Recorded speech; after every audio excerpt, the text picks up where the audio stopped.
This is Lisa from Mobile Tech Review, and this is the Samsung Omnia i910 for Verizon. We took a look at the Omnia just a couple of months ago as an unlocked GSM phone, and we really liked it a lot. This is a Windows Mobile 6.1 phone with Samsung's TouchWiz UI here, something they had previously used only on their feature phones, which is a set of widgets that you can scroll through, and you can drag them out to the virtual desktop here. Control it so we've got, for example, a world clock here with 2 times, a shortcut to the web browser, our wireless manager. If you want to use anything else, you just drag it there. It's for the music library, for example. Some of these are just shortcuts, like the games. It's pretty neat. It's pretty fun. It's like the LG Dare on steroids in terms of user interface, drag and drop customizability. This is Windows Mobile 6.1 Professional, a touchscreen. This has a 400 by 240 pixel display and an accelerometer. This supports landscape view anywhere, unlike some HTC TouchFlow 3D devices that have a limited scope for landscape. It's got haptic vibration feedback. You can set the intensity of that. And there's a quick launcher here to get to a variety of useful programs. Now, this lacks the traditional Windows Mobile Today screen, so you're not going to have your appointments and other useful stuff. But if you want to turn off the widgets, then you can go back to the standard Windows Mobile screen. You can't have both the widgets and your standard Windows Mobile stuff. So here we've got the touchpad, which is like a mouse, and you can turn it into D-pad-like behavior. There is no click on the corners per se, though they use it like a traditional D-pad. So you're either going to have a virtual D-pad or a mouse. Call, send, and end buttons. And on the side here we have the Samsung Blade connector that's used both for stereo headset and for syncing and also charging. Power button is right here.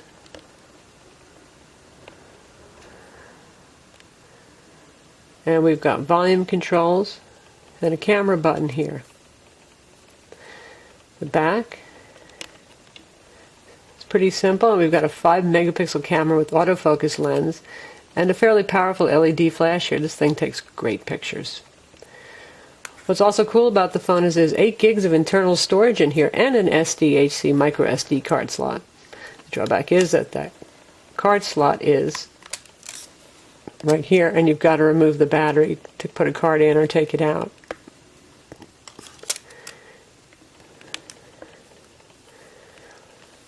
This runs on a Marvel processor clocked at 624 megahertz.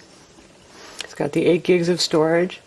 It's got ample RAM and ROM, a GPS, Wi-Fi, and Bluetooth. I'll take a look at GPS real quick. GPS is locked down to Verizon and their VZ Navigator program, which costs just under $10 a month. It gives spoken turn-by-turn directions and maps.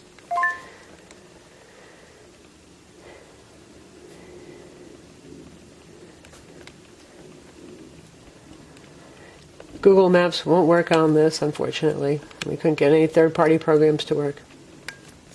So it's VZ Navigator or nothing, unless you're into hacking the device. It downloads maps over the data connection, so right now it's connecting to Verizon's EVDO network, so we can download map data for our current location. The reception on this phone isn't the strongest. We're not in a very good Verizon coverage area here, so we might have a little trouble downloading map data. But if you're in a good coverage area, the phone should work out fine for you. So we'll try the Where Am I feature. And then get a GPS fix, and then it should download map data. Okay. So here we have a map of our current location. You can zoom using the zoom button that handles zooming in or out. Drag the maps around. Works just like the HTC Touch Pro on Verizon in that respect. Seems to download maps a little bit more quickly though, despite the weak reception that we have here. And we've got traffic, we've got weather, follow me function, POIs, movie and events, navigation. It's a pretty good application, but it does require a monthly fee. There's a bunch of Samsung custom applications on here. We have an RSS reader, a podcast program, unit converter, a video editor, which is an interesting thing to have on a phone, their own task switcher, and a business card reader. Lately, high-end Windows mobile phones come with Opera 9.5, which is a very good web browser, and this is no exception. We do have Opera 9.5 here.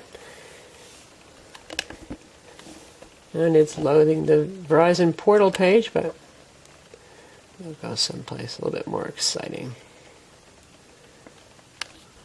To our own home page. Already bookmarked it in favorites.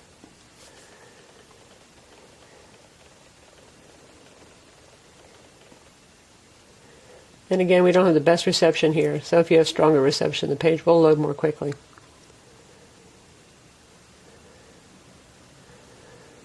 Starts out in page overview mode. You're not going to be able to read the text, but you are going to be able to figure out probably which section it is you are interested in reading, and then you can double tap anywhere to zoom in. And you can flip it on its side to view the page in landscape mode.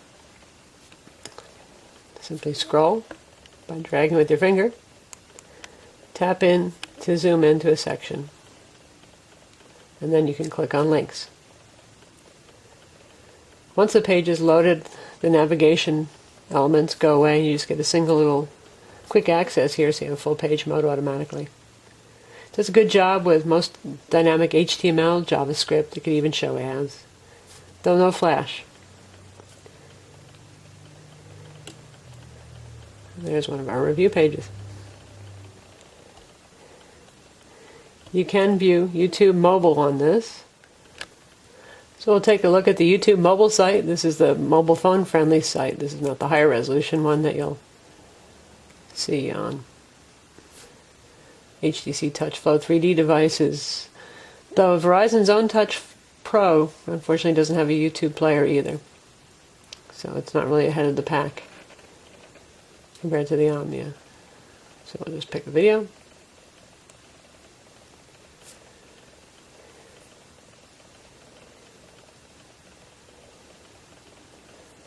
And watch it.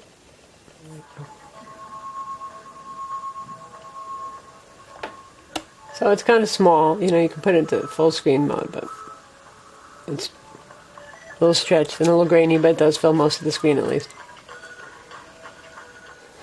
Like the HTC Touch Pro that has TouchFlow enhancements, you don't have to use the teeny little scroll bars. It's a little more finger friendly. You can just grab the page wherever you may be and scroll with your finger, which is handy. That's ubiquitous throughout the OS and the built-in applications. The screen takes a kind of hard press compared to some HTC devices, so a light drag, no luck. You're really going to have to press down, or you might accidentally launch something. It's the only little niggle we have with the Omnia's touchscreen is that it takes an aggressive touch, even if you've calibrated it very lightly. So that's the Samsung Omnia i910 from Verizon from Mobile Tech Review. Stop by our website to read the full review.